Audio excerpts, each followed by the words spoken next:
Ladies and gentlemen, dim the lights, get your popcorn ready. It's time for another edition of Convince Me. As always, I am Andy Rutherford. Today, playing your mediating role. Our two competitors tonight, Mr. Brian Bennett, Mr. Casey Elrod. Gentlemen, how is it going? What's up? This is going to be a juicy episode. You can almost smell the human growth hormone on this episode tonight. Bennett, how are you, sir? I feel like we need more like explosives or something for this episode. I agree. We need a chopper. We will get through the subject if you didn't catch the teaser in just a minute. A couple housekeeping things right here at the top.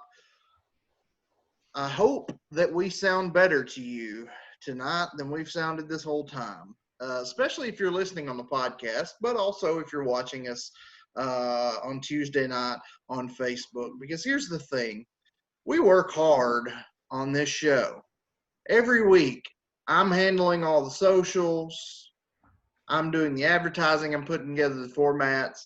The beautiful graphics that you see every single week that are top-notch are done by Mr. Bennett himself.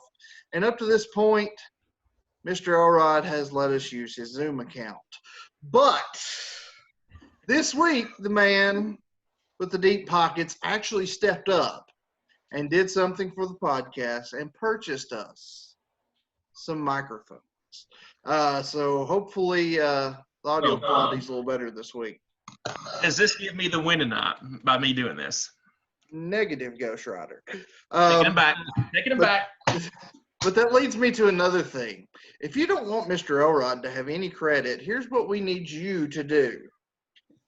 We need you to listen to our podcast, get our numbers up so that our sponsors will pay us more, or go to anchor.fm/convincemeshow and click on listener support, and you can directly support us. And if you do, once we get enough to comp Elrod for what he paid for the microphones, he goes back to being useless. So if you don't want Elrod to have any credit, be sure to support us by listening, rate, review, subscribe, or go to anchor.fm/convincemeshow and hit listener support. That's what it's called.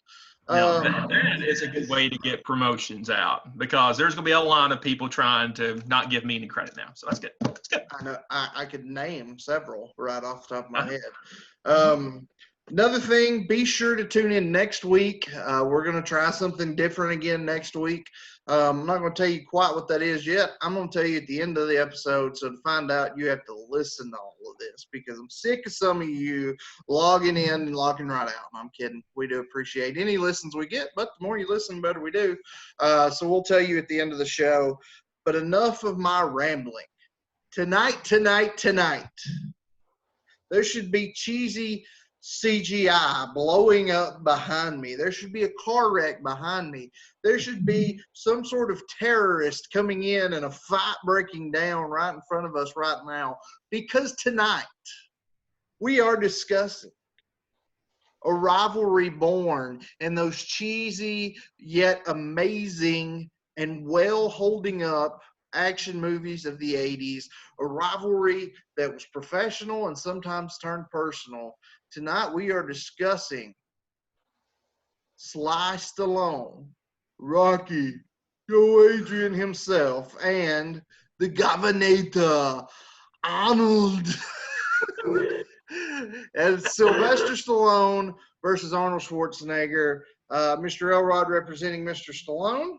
Mr. Bennett representing Mr. Schwarzenegger. Bennett, Elrod, any trash talk you two would like to throw each other's way before we really start to get into this?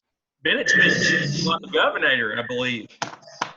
Oh, I don't have that, but okay. He's on the juice. Nothing? Nothing. I'm afraid. All right, guys. In the words of Al Bundy, let's rock. All right, guys. Do you have a pen and paper handy? I didn't tell you to beforehand, so I don't know if you do or not. Sure. Okay. To determine whether you go first or you go second tonight will be the person that comes closest to this number. And the number is both these guys, Sylvester Stallone, Arnold Schwarzenegger, their movies have generated a lot of money over the years. I want you to tell me the closest without going over, but if you both go over, then the closest to the actual number will be the total number of box office dollars generated by these two actors worldwide.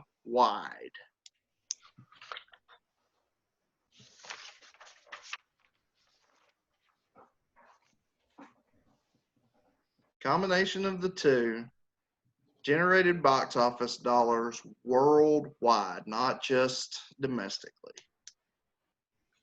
And these numbers that I'm getting to is from a website called The Numbers. So if they're wrong, blame them. What was that website real quick? Cheater. You guys got your Yep. numbers ready? Yep. Let's see them.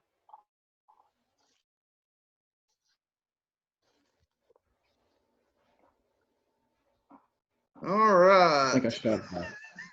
Is that a 57 cents at the end of that minute? Yes. Thought that might play a factor.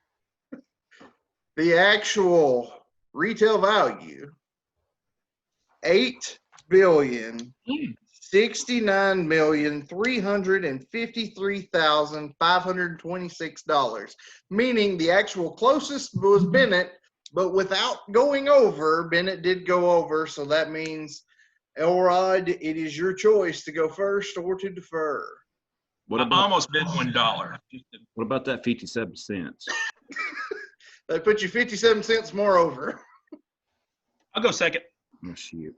All right, Mr. Bennett, the floor is yours for opening arguments. Give us the argument for Mr. Arnold Schwarzenegger.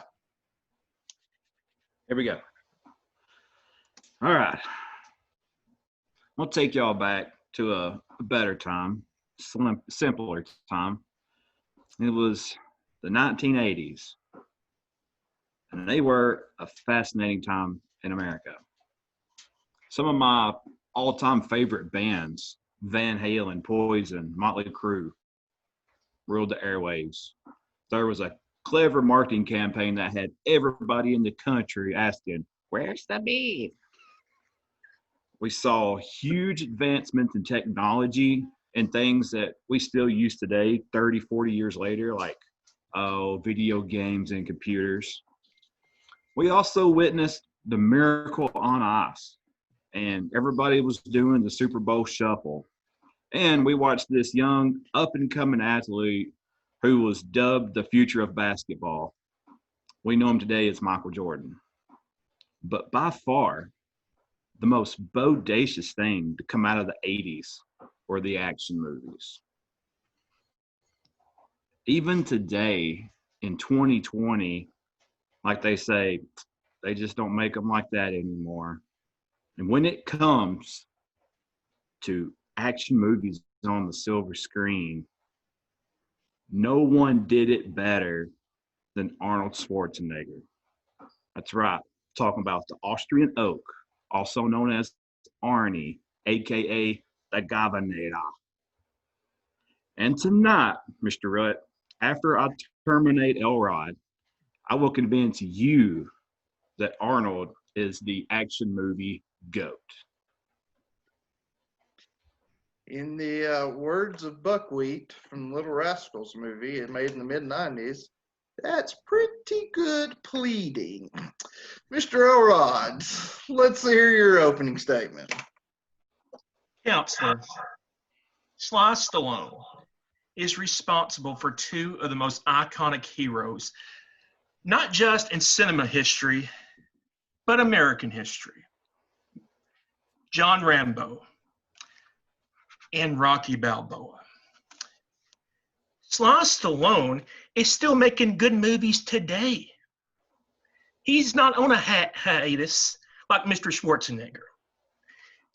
Sly Stallone has a hand in writing the screenplays, producing, directing each major movie Schwarzenegger has only directed one thing in his entire career.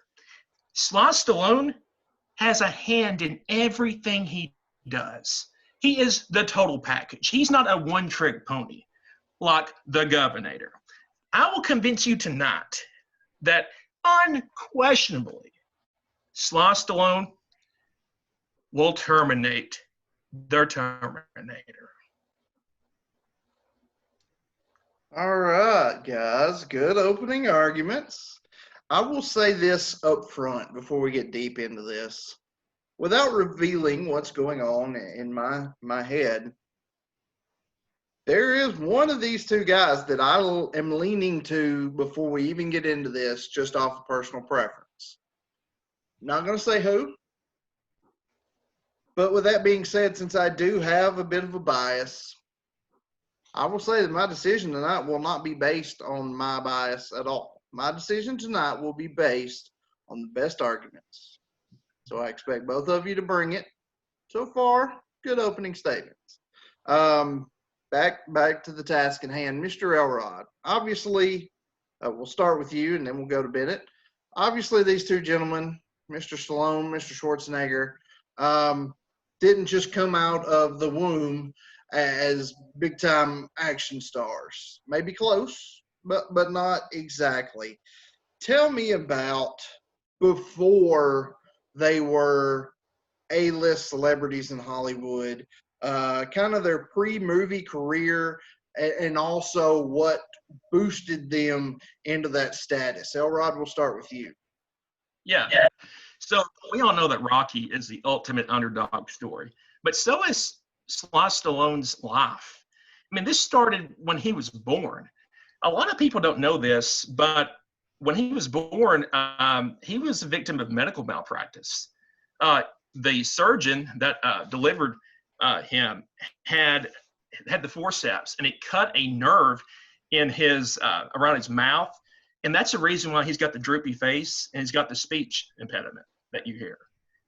So even from the start, he was fighting an uphill battle from the minute he was born. He always had a want and a desire to make movies. Once he got in his 20s and in his 30s, he decided he would go out and try to get into acting. But his first couple gigs were in adult films. A lot of people don't know that. He was basically a porn star. He tells a story about how he made $200 for 2 days' work. So that was the hardest money he's ever had to make. Stallone later...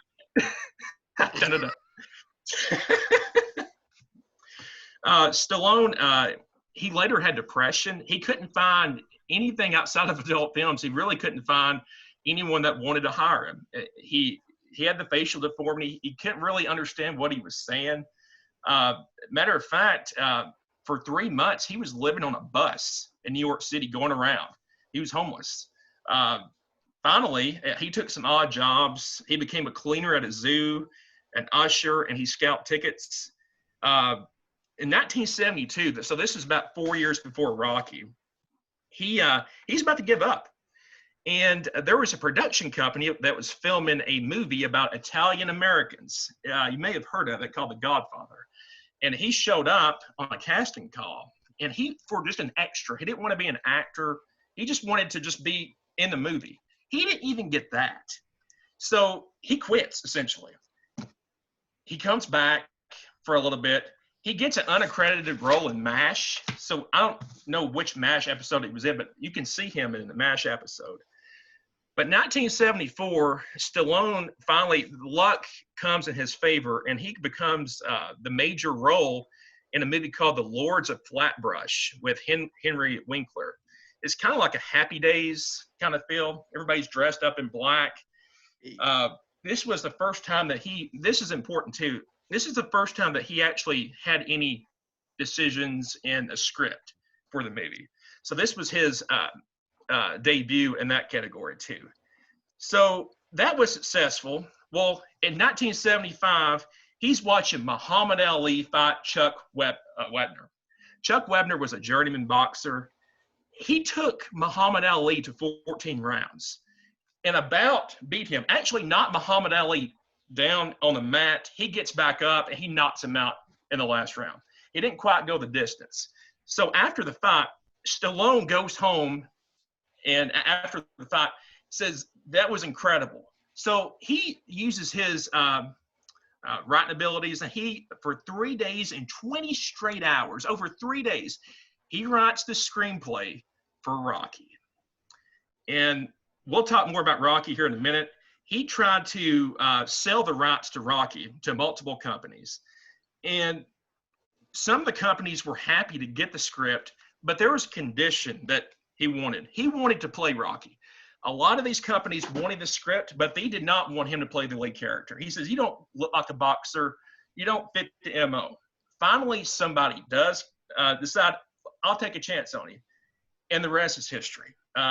We'll talk more about the actual movie here in a minute, but it won Academy Awards. It led to 6 other movies in the franchise, and the rest is history. So Rocky was the culmination of, well, most people's best movie doesn't happen on the onset, but with Stallone, it did, and it led to greener pastures. So Rocky was his first big breakout. Mr. Bennett, tell us about Arnold and his upcoming of stardom. Arnold was born July 30th, 1947 in Austria. And like Stallone, he kind of had a little bit of a rough childhood. He had some pretty strict parents, and I think he was always looking for acceptance from his dad, who has been documented that his dad always favored his older brother to him. But growing up, he enjoyed playing sports, especially soccer. But believe it or not, he was a pretty skinny kid growing up. Wasn't until about the time he was 14 or 15 years old, he was introduced to weightlifting from a coach that wanted him just to kind of put on a little bit of muscle and kind of bulk up a little bit. Well, he immediately fell in love with weightlifting, and I'd say that he bulked up a little bit. Like I mentioned before about his childhood, money was pretty scarce for him and his family growing up, and he's actually went on record to say one of the highlights of his childhood was the day that their parents brought home a refrigerator. He was so excited to finally have a refrigerator. Arnie had dreams of leaving his hometown and moving to the United States to live the American dream. And he saw weightlifting kind of as his ticket to do so. So at 21, that's exactly what he did. He left and moved out to LA with pretty much nothing and started training at Gold's Gym with Rick Drazen and became friends with a couple of gentlemen by the names of Superstar Billy Graham and Bruno Sammartino. And by 1970, at the age of 23, he captured his first Mr. Olympia title. And he would go on to win such title a total of 7 times and 4 Mr. Universes. He's considered to be one of, if not the most important figures in bodybuilding. So even before he pursued a career in acting, Arnold was already quite literally huge. But after accomplishing pretty much everything there is for weightlifting and professional bodybuilding to offer him, he decided to kind of take a break and move away from bodybuilding and pursue a career in acting. He landed like a few roles in the 70s and even won a Golden Globe Award for New Star of the Year in 1976 for his work in Stay Hungry. It wasn't until 1982 that he got his breakout role starring as Conan the Barbarian, which was a box office hit. The film grossed $79 million at the box office. And then whenever you count for like home movie sales, VHSs, some of y'all kids don't know what a VHS is, Google it. By the time you factor in all of that, that movie had earned $300 million. This right here earned Schwarzenegger worldwide fame and recognition, and this would what you could consider the start of his impressive run in starring roles in action movies. You know, Bennett, you just mentioned that Golden Globe that Arnold won. Part of this thing tonight, where we talk about just the animosity that these two people have, started at that Golden Globe event. Sly Stallone was up for Rocky the same year that Arnold was up for best new character, and Arnold makes this offhand comment to Stallone. He said, "Well, looks like you're not going to have any awards tonight." Stallone takes a flower vase, throws it across the room at Arnold, and that's what started this feud between the two men. Was on that night. It's totally uncalled for. Like I said, professional rivalry that sometimes got a little personal between the two. Obviously, you guys talked about how both these guys have come up, and really early in their acting career, once they made a film, things explode. And we know, looking back on it now, sitting in the year 2020, both these guys have been in numerous films that we won't even attempt to number and name. But Bennett, we'll start with you. Really, when we look at movies, there's two ways to judge a movie. You can look at it from one way that we'll discuss in a minute, but from the way I want to look at right now, Bennett, tell me about Arnold's best movies according to the box office. His best movies that the people came out to see. Well, by my count, Arnold has upwards of, or maybe more than 40 films, and these movies have grossed around 4.5 billion worldwide. Of those 40 films, allow me to run through all 40 of them real quick. I'm just kidding. I'm not going to do that. I will run through some of his bigger box office hits, though. First, you've got Twins. Came out in 1988. 216.6 million worldwide. This movie also starred Danny DeVito. Second, Batman and Robin, 1997. I know what you're thinking. I know what you're thinking. But this grossed 238.2 million. Let's get some ice. Mr. Freeze, there you go. This movie kind of stunk, but it's still a Batman movie, so that still makes it in that upper echelon just for being a Batman movie. And even though it kind of stunk, it was the third highest grossing film of 1997. So take that. Next, Eraser, 1996, 242.3 million. This is known for its extreme amount of action scenes, shootouts, and explosions. What else do you need? Next, Total Recall, 1990, 261.3 million.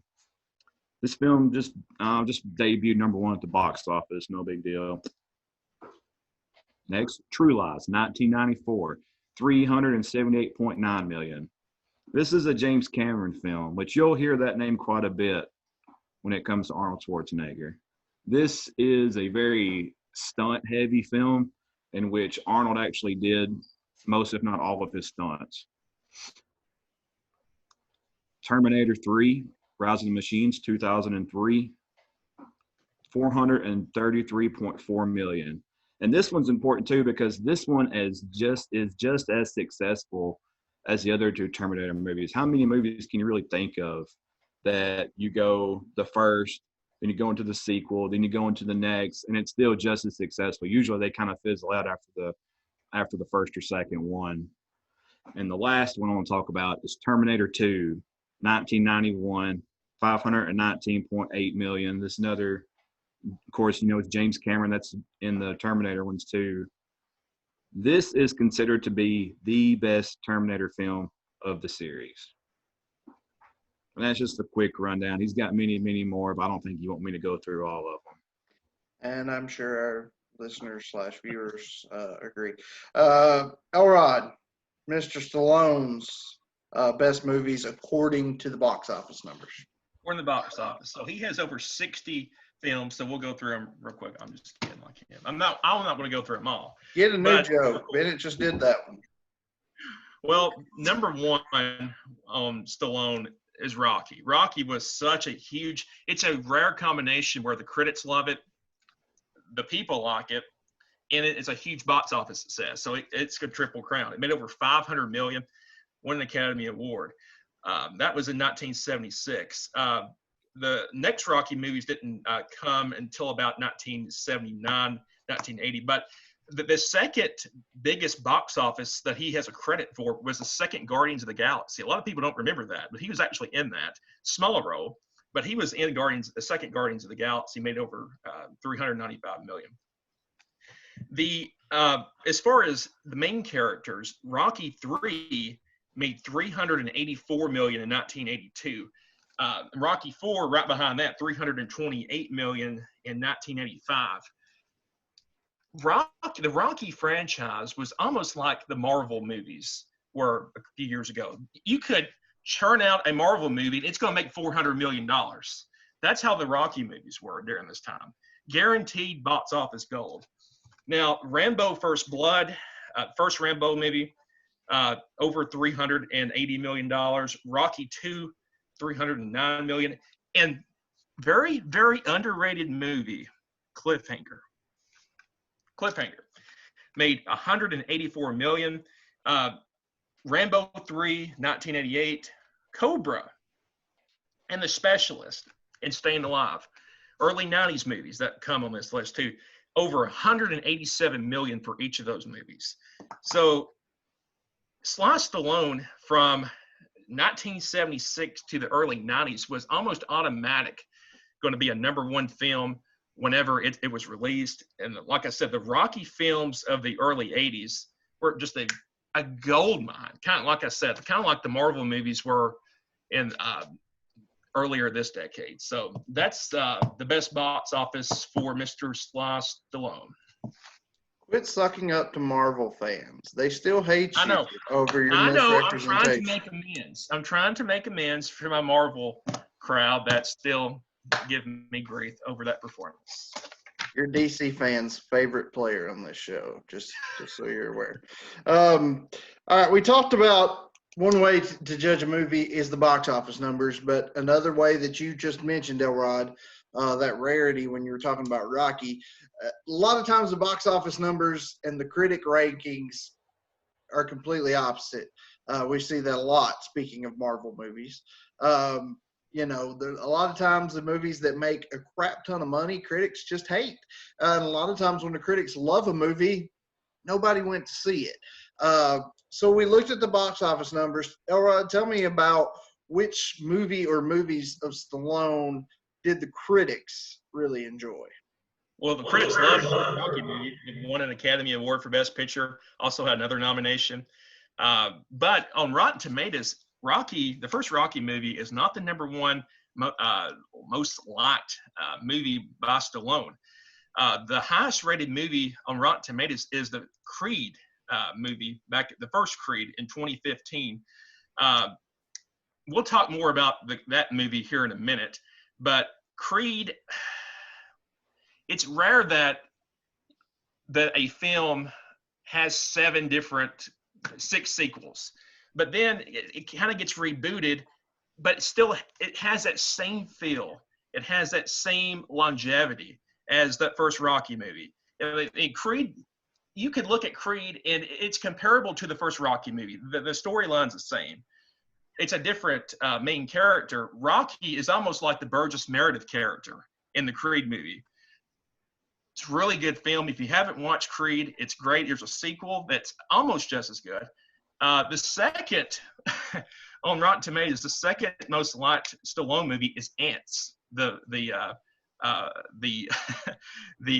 kids movie from 1998, where he is one of the main characters. And then the Guardians of the Galaxy. If you go down the list, Creed 2 is the second most liked one, where he is the main character.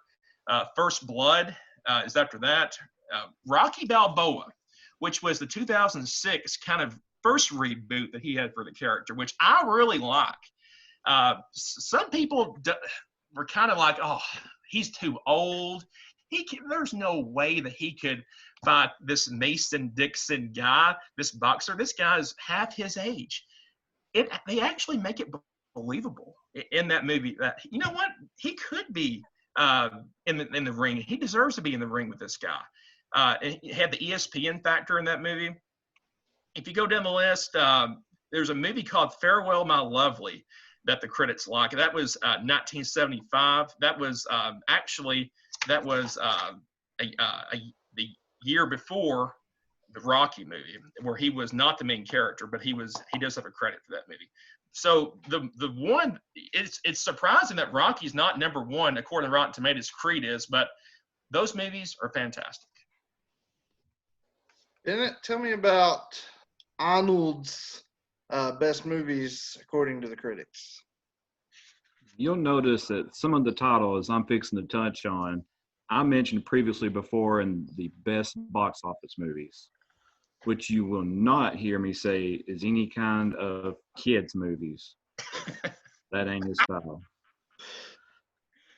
But there are some really good movies that I have not touched about yet.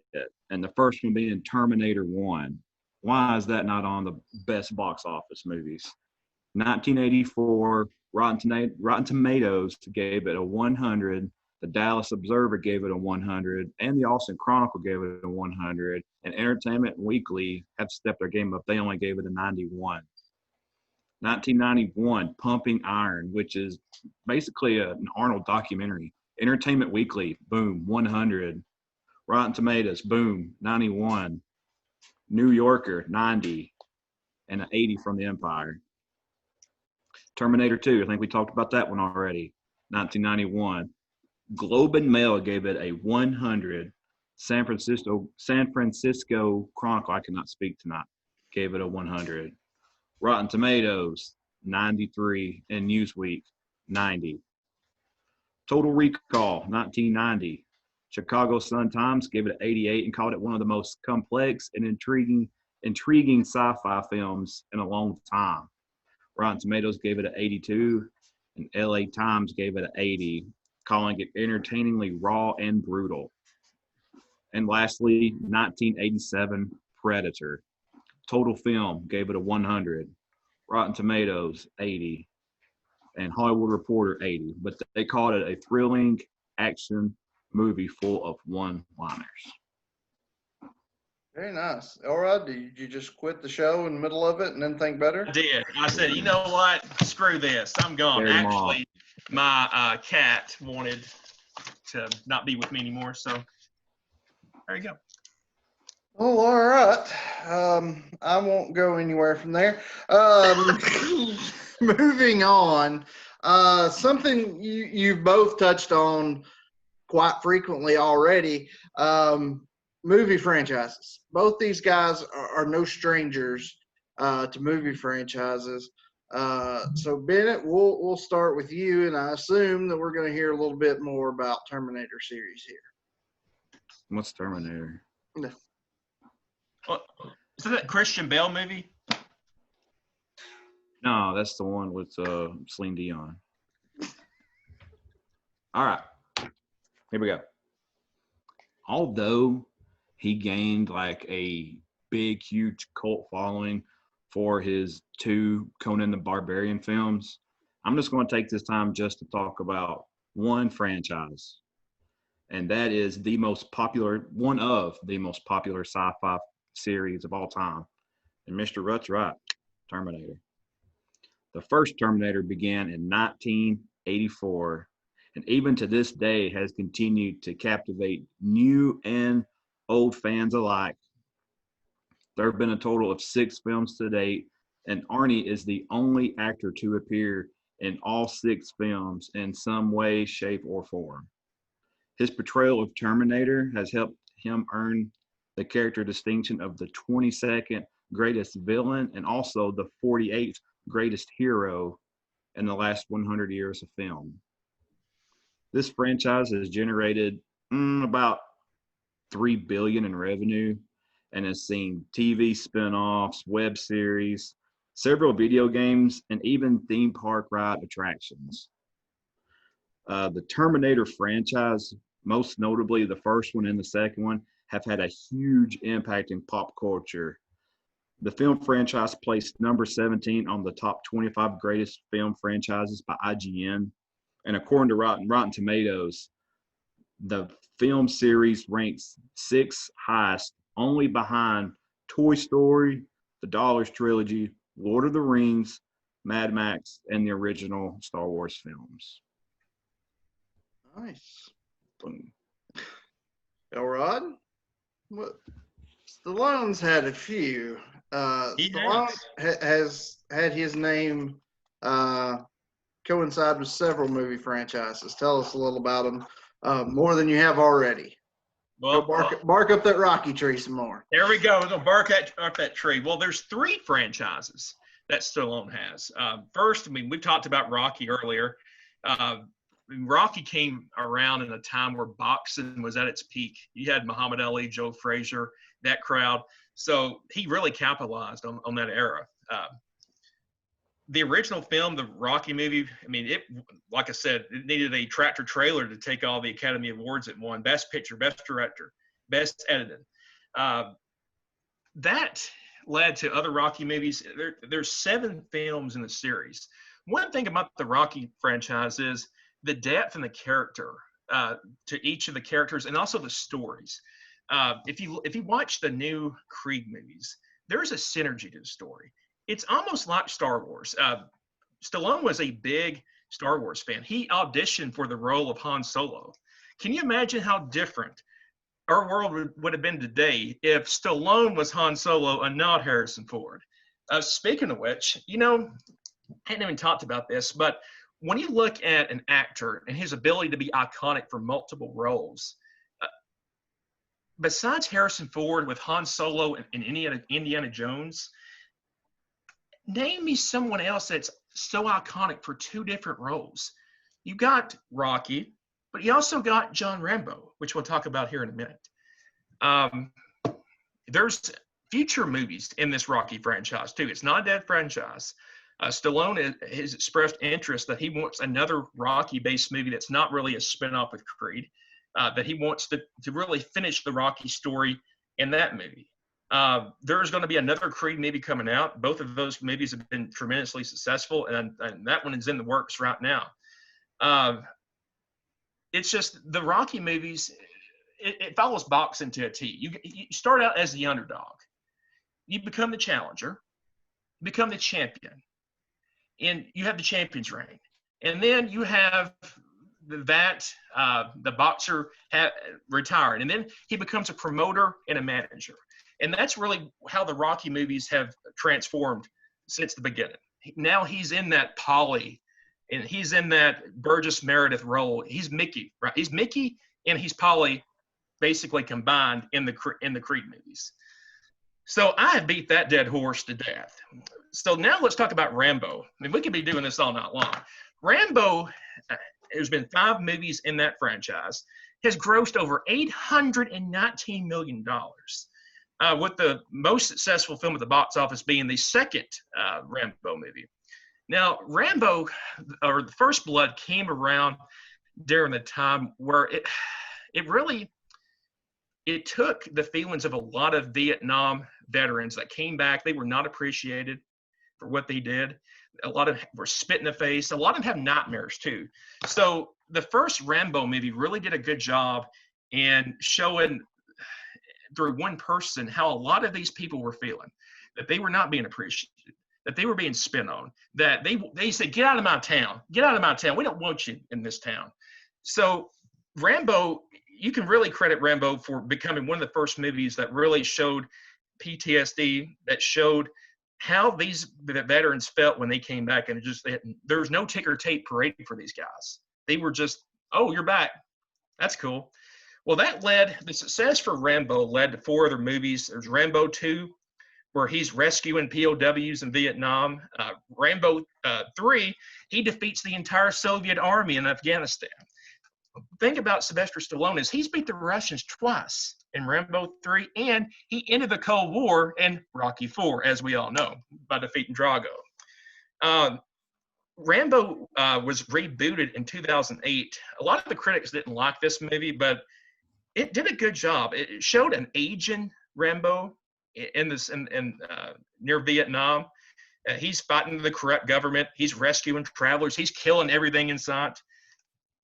Finally, we have Rambo Last Blood that just came out 2 years ago. And it kind of told the end of the Rambo story about how, they went back through each of the movies at the end. It shows him riding away in the sunset on a horse. All of that stuff that he did in his life, it shows him going off into the sunset. So they did a really good job in finishing that franchise. So we've talked about 2 of the franchises. We haven't even talked about the Expendables yet, which are really, really fun. What Stallone did in 2010 was he brought all of these aging, not washed up is not the good word, but he included Arnold Schwarzenegger, who's had 2 movies since 2000. He didn't include him in that. He also included Bruce Willis. Any action star that you can even think of is probably in this movie, in each of the Expendable movies. And it has made a crap ton of money as well. Just so you know, there's a 4th Expendables movie coming up. Jean-Claude Van Damme is back on board as the villain. I know you'll appreciate that. And they're also adding the most random person, as it hasn't been confirmed if they're a villain or a good guy, but Pierce Brosnan. James Bond is going to be in this movie. Really odd casting decision, but he's going to be one of the people. They've already kicked out Bruce Willis because Stallone's beef with Willis is worse than it was with Schwarzenegger. So I could go on and on about these franchises, but Stallone has 3 franchises. Arnold has 1. Arnold has 2. He's in the Expendables. Conan the Barbarian. You know what 3. I meant. Yeah, Conan the Barbarian had multiple movies too. So yeah, but also, I'm talking about established franchises. He's got 3. He's got more than 3 movies on each of those. There's one thing I want to ask before we move on. You keep saying that the Rocky franchise has 7 films. So what are you leaving out? The Rocky. Okay, so you got the 5 Rocky movies. Mm-hmm. You've got Rocky Balboa, which is 6, and the 2 Creed. You got 8. You got 8. I thought you were leaving out Rocky 5 conveniently because it was awful. But I tried. I really did try to leave that movie out because it's not very good. One quick thing about that movie. So Stallone did not direct the first Rocky movie. He wrote the screenplay for it. And he did not want the director to do Rocky 2. He basically kicked him out. I want to do the rest of the Rocky movies. A lot of people gave him flack because the other Rocky movies really didn't live up to the Academy Award billing of the first one. So finally, with Rocky 5, he said, fine, you direct it. So the director of Rocky 1 is also the director of Rocky 5. And Stallone was kind of like, you see what happens here when I don't do it? That's what happens. So that's the story about Rocky 5. I want to add one thing, too. You Yeah. took a little shot at Arnold about not doing so many films in the 2000s. For 8 years there, he was busy governing an entire state, one of the biggest states in America. I could have beat. So I'll give him a pass on that. No, I could have beat Gary Davis for that election. He was the most unpopular governor we've had in this country in the last 25 years, and I could have beat him if I was old enough to run back in 2004. We're not going to go into politics here, but I do want to say Arnold was 8 years as a governor as a Republican in California. Oh, that's pretty crazy. The last time that's happened. Yeah. 4 more years. I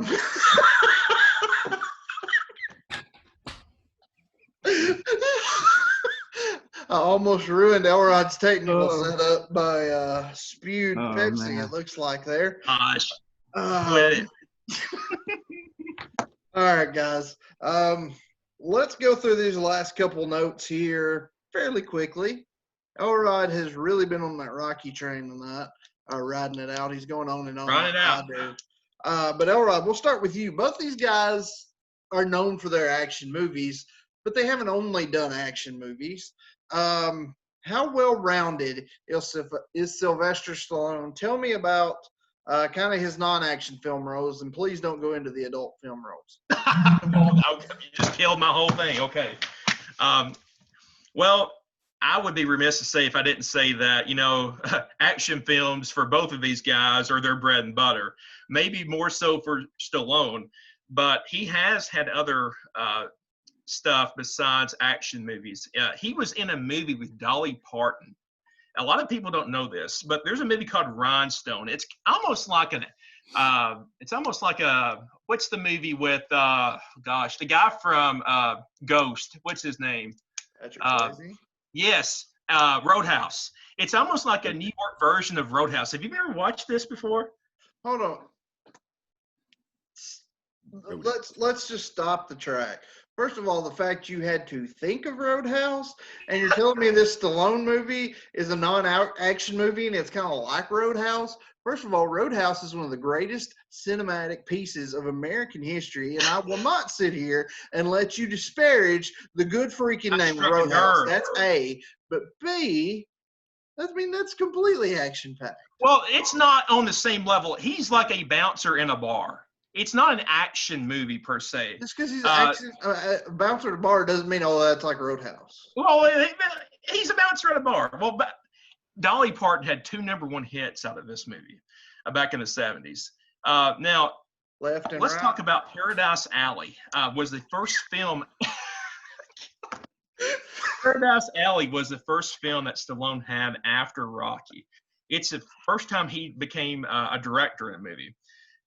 Paradise Alley was not an action movie. It told the story of 3 brothers in Hell's Kitchen in New York City in the 40s who wanted to become professional wrestlers. A number of professional wrestlers appeared in the movie. Ted DiBiase was in the movie. They had a lot of 70s professional wrestlers. He did try his hand at comedy, and both of these men did do comedy. Now, I want to quickly tell a story about Stop or My Mom Will Shoot. This movie had terrible reviews. It came out in 92. Now, this was around the time that him and Arnold really hated one another. And there was this real competition. If Stallone blew something up, Arnold wanted to blow it up 10 times as much. It was a true competition. Word got around that Arnold Schwarzenegger really wanted to be in Stop or My Mom Will Shoot. And Stallone got kind of nervous. He's like, well, if Arnold wants to be in that movie, I want to be in that movie. So he calls his manager and says, get me that role.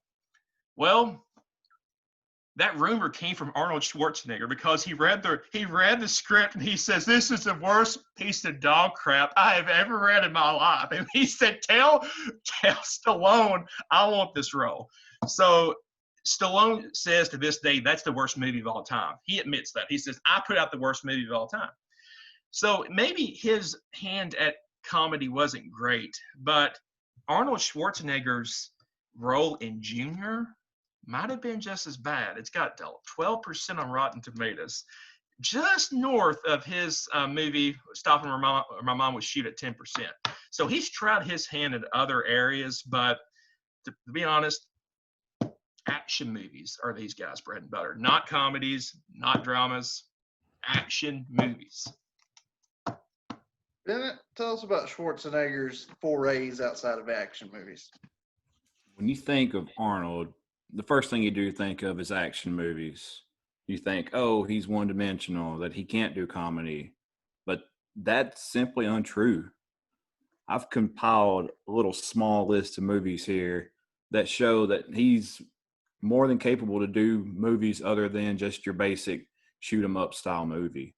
The first, Jingle All the Way. This is a Christmas movie. 129 million at the box office. It's a story of Howard Langston, who promises his son this popular Christmas toy, and he's just out trying to find it, which this was around the same time that the Tickle Me Elmo craze was going crazy. So people could kind of watch this movie and relate, in real life, what's going on. Very popular Christmas movie. You see it every year on TV. Second, Kindergarten Cop. This is a humor film. Only did $202 million. He's an undercover cop that assumes the role of a teacher to stop the bad guy drug dealers from getting to his family. And on paper, this movie concept shouldn't work, but it did. And that should give credit to Arnold, how he can kind of step out of that action hero role and kind of play, the silly kind of humorous role. Speaking of humor, another one, Twins, debuted number 1 at the box office, grossed $216 million. And it's kind of funny, I get it. You've got Arnold, he's the tall, muscular guy. Then you've got Danny DeVito, who's the short, kind of out of shape guy. I get it. It's funny. Twins. Okay. Moving on from the comedy genre, there's a movie that came out in 2015. Not a huge movie, but it's called Maggie. And this is kind of like a horror/drama movie. This is one that he actually produced too. It's about a father who must decide whether to kill his zombie-infected daughter or not. And this actually got really, really good reviews, and he was praised from critics for his very touching performance in this. Moving on to the sci-fi genre, you've got The Running Man. This is a movie that is set in the year 2019, where convicted criminals are set free and must escape death from professional killers. And this movie is also well known for its one-liners. And while these movies I just mentioned, they're certainly not masterpieces, but it proves that Arnold is more than capable of stepping out of the action genre and could be a capable actor. And I think this is something that he doesn't get near enough credit for. I would personally tend to agree with that. Moving on very quickly, these last two things. Obviously, both these guys, as you all have talked about for basically this whole episode, are both have a lot of achievements, made a lot of money, made a name for themselves on film as the actor in all these movies. But tell us about, and we'll start with you, Bennett, and on Schwarzenegger, some of the achievements he has not in front of the camera, either behind the camera or completely out of the movie business. Sure. Well, there's no doubt that the Austrian oak has lived a very, very interesting life.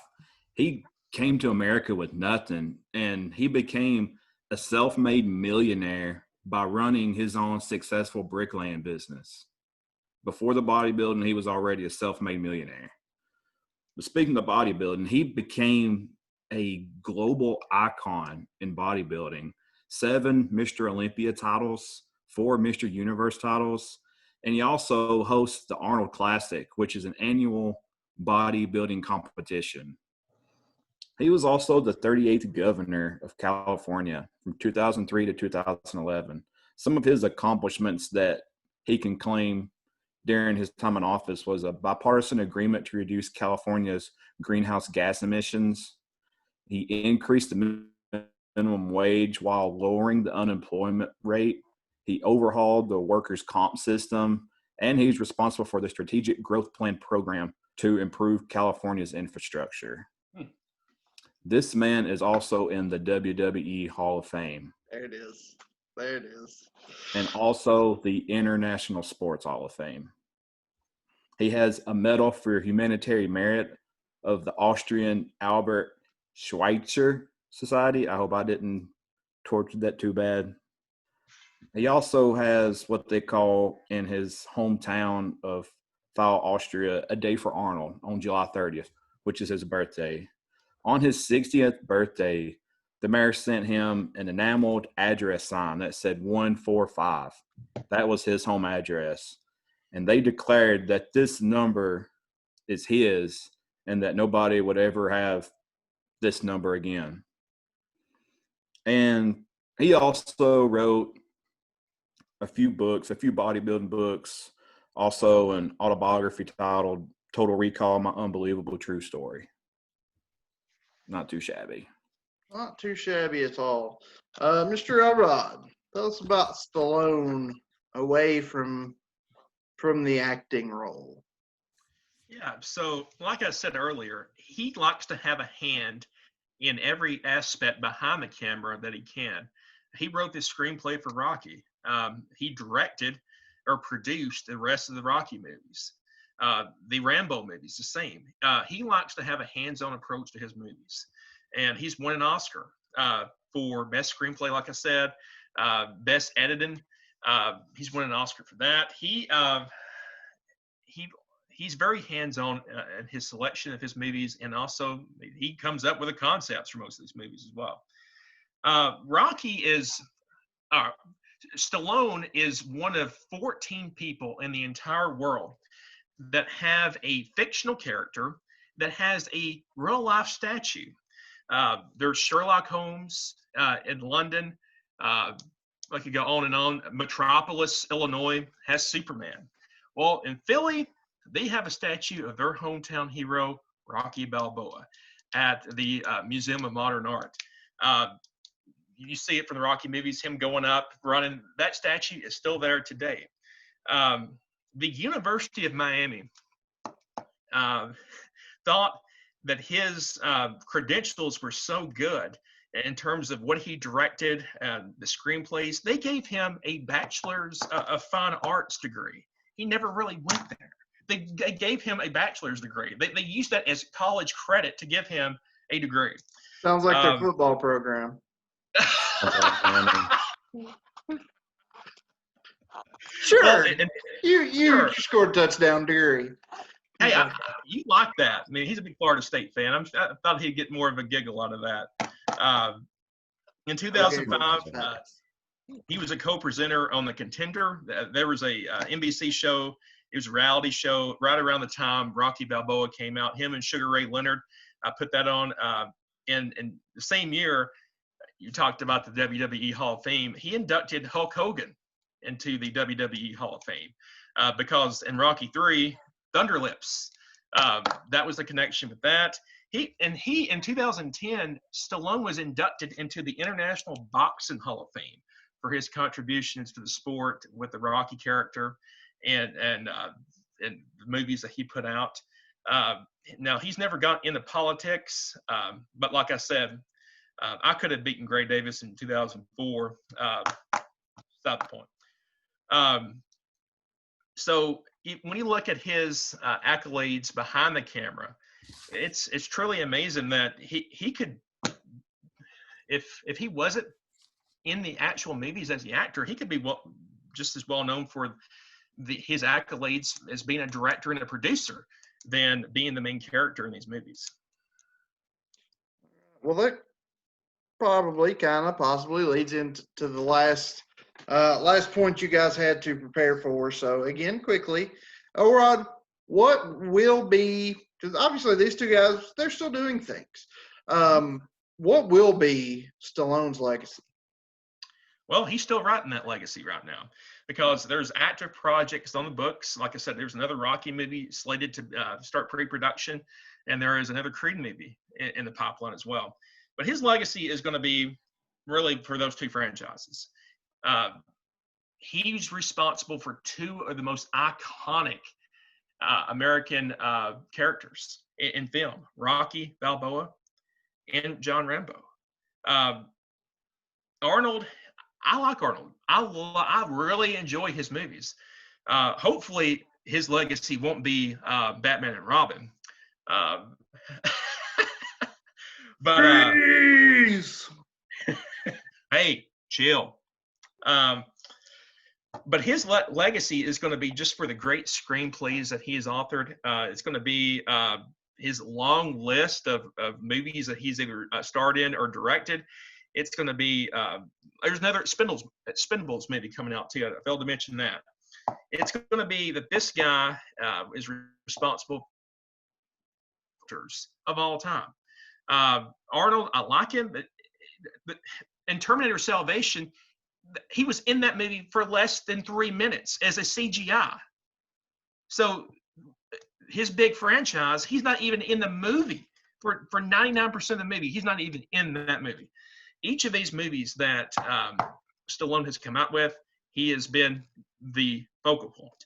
So his legacy is going to be the three large franchises, especially Rocky and John Rambo, and he's going to have that statue forever in Philly. He's if you look at Philadelphia's sports heroes, you've got maybe Donovan McNabb, Dr. J, Rocky. That's Philadelphia right there. Donovan McNabb. I mean, maybe.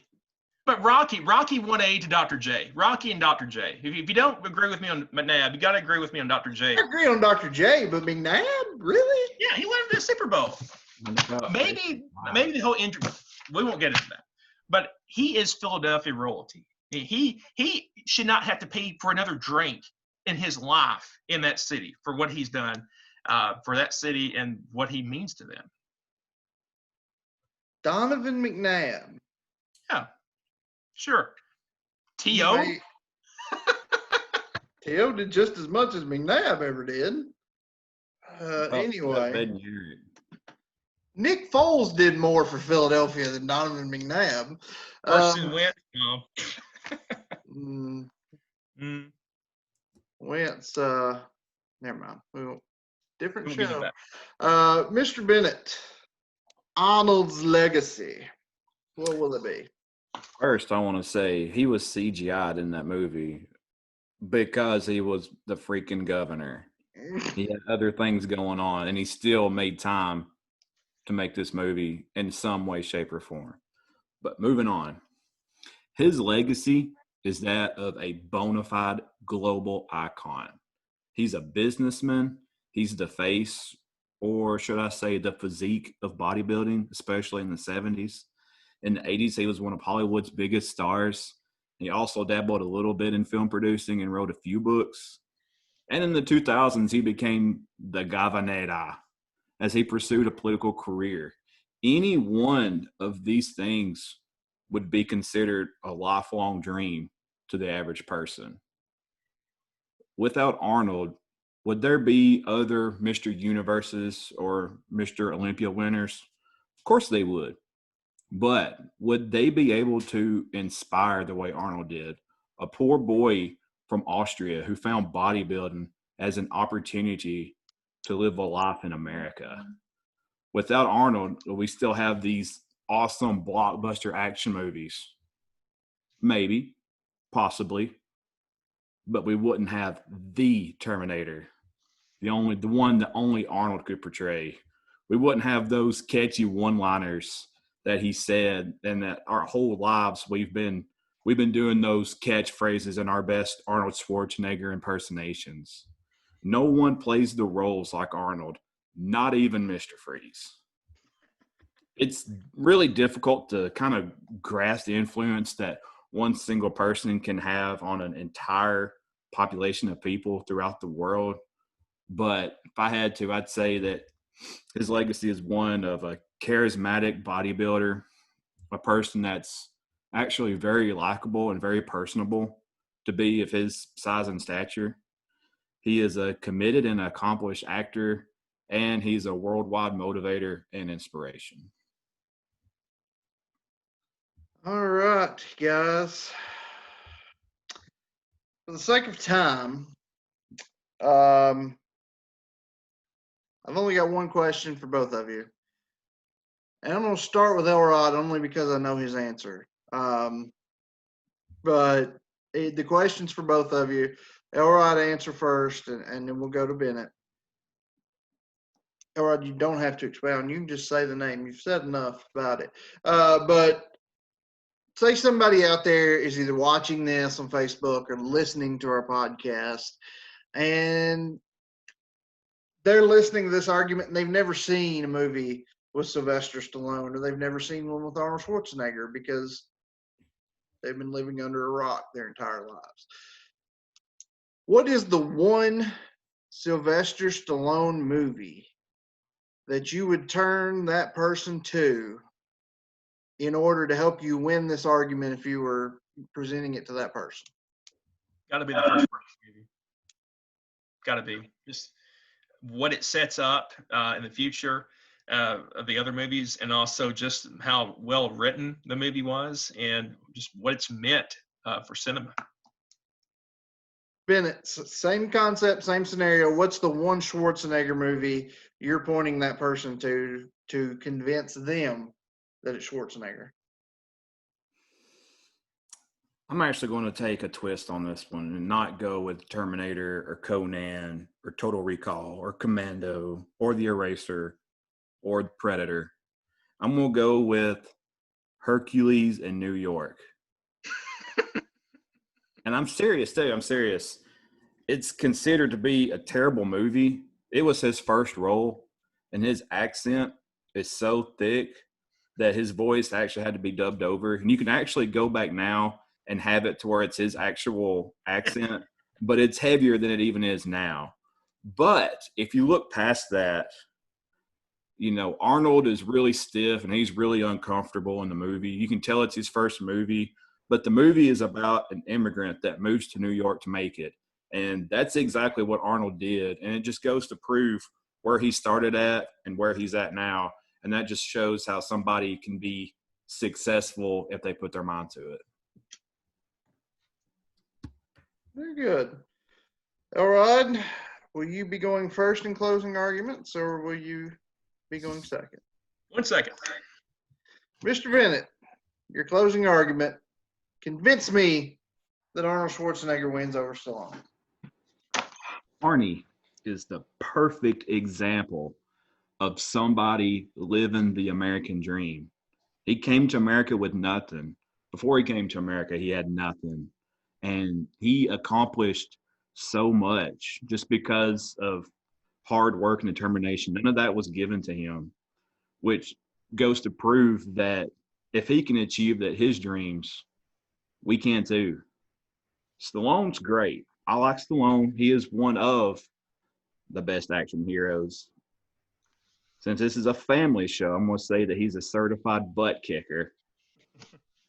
But he's no Arnold. Arnold is far more a complete package. He is the Terminator. He is Conan the Barbarian. He is Douglas Quaid. He's John Matrix. He's John Kruger, and he's Dutch Schaefer. He has the more memorable one-liners, and he was even a world-famous icon even before he started doing any of the other stuff that he's known for. Both these guys are huge, both literally and mentally. When you think about them being huge, yeah, they're huge. And both of these guys do deserve your consideration to be action movie heroes. But if you have to pick one, it's Hasta la Vista Stallone. I'm getting in the chopper with Arnold. Oh my gosh. You said Tuma. Elrod, Well- convince me that it's Stallone. No story in American film history. You talk about rags to riches. Stallone literally was homeless on a bus in New York City, and he left the bus. He has the Rocky success.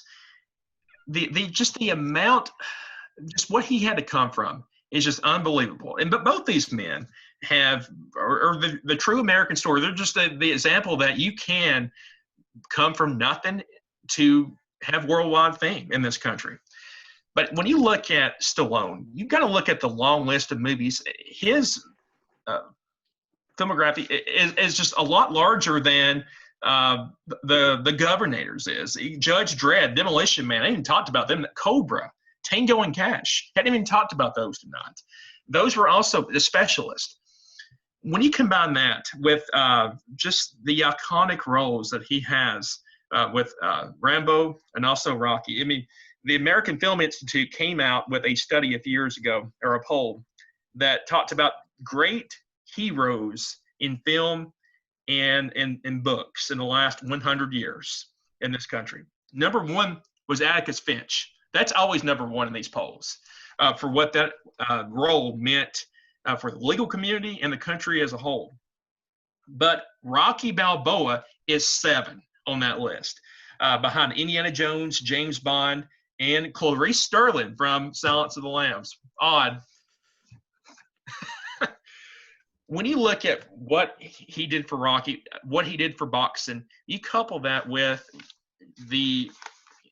what he did for the John Rambo and the Rambo series, with his work on that showed PTSD issues, that showed that's what really the first Rambo movie was about. It wasn't meant to be a big series. It was highly successful, but that movie, he does a lot of work with veterans, and that movie was supposed to show the hardships, the Agent Orange. It was supposed to show how they were just not given a second thought by society. It turned out to be a huge series, but he put a big spotlight on how these people and these veterans returning from Vietnam were not treated right by this society at all. When you couple that with his work behind the camera, is nearly, like I said, it is on par with his roles on the screen. He always wants to have some sort of role in his movies because he wants to take the blame for it. You ask him why. He says, I don't want to take the blame if the movie goes south because it was my movie. He doesn't want someone else to take the blame. And I understand that, and I get that. I love Arnold, but you cannot compete with 3 bona fide movie franchises that he has. You can't compete with one of the greatest heroes of all time, with Rocky. You can't compete with Rambo. So get to the chopper, Arnold, because John Rambo is coming with his machete and is convincing right tonight and giving me my first solo win tonight. So I have convinced you. At least I hope I have. Gentlemen, full transparency here. As of right this second, I don't know who wins. Just some highlights I want to hit. There are something that I've never come up with a name for until tonight, and those are called rut points. You hit the rut points when rut is mediating. Rut points that I'm so glad were hit.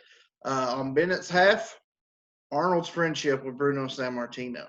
Arnold being in the WWE Hall of Fame. The mentioning of True Lies, which honestly might be my favorite Schwarzenegger movie, which is kind of crazy for a lot of reasons because it's not his best, but it might be my favorite. Elrod, your rut points that you hit tonight. Cliffhanger, fantastic movie. That's not talked about a lot. You talked about his inducting Hulk Hogan in the Hall of Fame. That's a rut point. You almost got eviscerated for not even mentioning Demolition Man, but you did get a mention in. I'm still a little disappointed we didn't get more of it because that might be my favorite Stallone movie. Another movie that's not good, but it is at the same time. Stallone, Sandra Bullock, Wesley Snipes. It's one of the, I remember watching it 800 times as a child. It's a fantastic movie. All right, I killed that time. Now I've got to pick. You look at where they came from and their breakout. It's a similar story. Both came from very humble beginnings, came from nothing, break out very early in their career as superstars. Elrod, you called Arnold a one-trick pony. And I don't think that's fair because if you look at it, depending on what you're looking at, either one could be considered a one-trick pony. In the sense of producing, writing the film business, yes, Arnold may be a one-trick pony. Yeah, that's what I meant. I know what you meant. Let me speak. But when you look at types of films, Stallone is easily a one-trick pony. If it ain't an action movie and Stallone's in it, it's not that good. Whereas with Arnold, freaking Jingle All the Way is fantastic. Kindergarten Cop, fantastic. Twins, fantastic. Arnold can do more than just action and be good. Arnold does comedy much better than Stallone could ever dream of doing.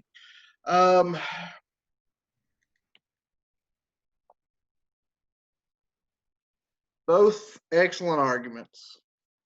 Both of you argued your points well. Congratulations, Elrod. You didn't flub this one. You argued well. Bennett, as always, did his research, argued well.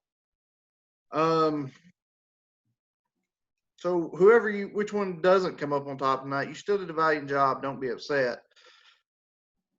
It's going to come down to this to me. When we posted the teaser for this show, a good friend of the show left a comment on the teaser and said one of these guys wrote and starred in Rocky. And that was the argument. Elrod, when you argued Marvel, you took their best thing, X-Men, at least pre these movies, and you just tossed it to the side like it was crap. With Stallone, you took Rocky and you hammered it down my throat to where for the first time in my life, I was almost sick of it. And I have seen when those marathons are on AMC, I'll sit and watch them all, even 5. And 5's awful. And even those marathons haven't made me sick of them, but you almost did tonight. I can't believe I'm doing this. I can't vote against Rocky. Bennett, this is no slight to you. Your argument killed it. Why do I have to be the one to do this? The show has nothing to build towards now. The show is over. Nobody cares anymore. Elrod, you've convinced me. Yay. I have to go hurts. sleep now. I have to live with the fact that I just killed this podcast. I just did when Vince McMahon injected poison into his own company by bringing in the NWO to kill his own brand. I just killed our brand. We ruined our gimmick. I took the hat off. You fixed the time on the clock, and you got to win. This episode just killed this entire show. Love it. I like this. Feels good to win. Don't get used to it. But if this show is not dead, make sure you're here next week. We're trying something different again. The smorgasbord or the hodgepodge episode we tried, and it worked. You guys seem to like it. Do you have one of us three that you like to see argue? And when you see us mediating, you think, maybe not as good. I'd rather see him on the arguing side. Well, guess what? Next week, you get to see all three of us arguing. It's going to be our first three-way argument next week with a special guest coming on as our mediator. You don't want to miss it. It's looking like there's a real good chance we may not have baseball this year, Major League Baseball, and that's really infuriating to some of us, especially us on this panel. But we're going to have baseball and convince me for the first time next week. We're talking the best switch hitter of all time. It's a three-way argument. You don't want to miss it. Also, if you're watching this on Facebook, be sure to tune in tomorrow on your favorite podcasting platform, Stitcher, Spotify, Apple Podcasts, Google Podcasts, wherever you get your podcasts, we should be there. Make sure you go subscribe, you download, most importantly, you listen, because that's how we're going to generate numbers. That's how we're going to make a little money off this. And when we make money, we are going to make this show better because we're going to, give back Elrod what he paid for the microphone so he can't take credit for contributing. And then we're going to go above and beyond to put that money back into this show to make it better for you. Anchor.fm/convince me show. Hit the listener support button to give to us directly. But really, just make sure you go listen to the podcast. Elrod, congratulations. Bennett, Elrod, any closing remarks? All I do is win. No, that's not all you do. No matter what. Bennett? I'll be back. Also, next week, I can't wait for two reasons. Number one, it's baseball theme. We love baseball. Number 2, next week would be our 11th episode, so we can officially knock this man up our top 10 favorite episodes. This automatically goes to the bottom. This is awful. No, this is greatest hits. This is killing the show. This is jumping the shark. We may be done, but we'll at least be back next week. Bennett said he'll be back. We'll be back too. We hope you will. We will see you then. And until then. Come out. I'm going to retire on top, so I'm going to retire. So. All right, the show's back. We'll find a different third. Come tune in next week to see who it is. All right, thanks, guys, for joining us. Come back next time. Spread the word. We love you. Hope you love us. Peace.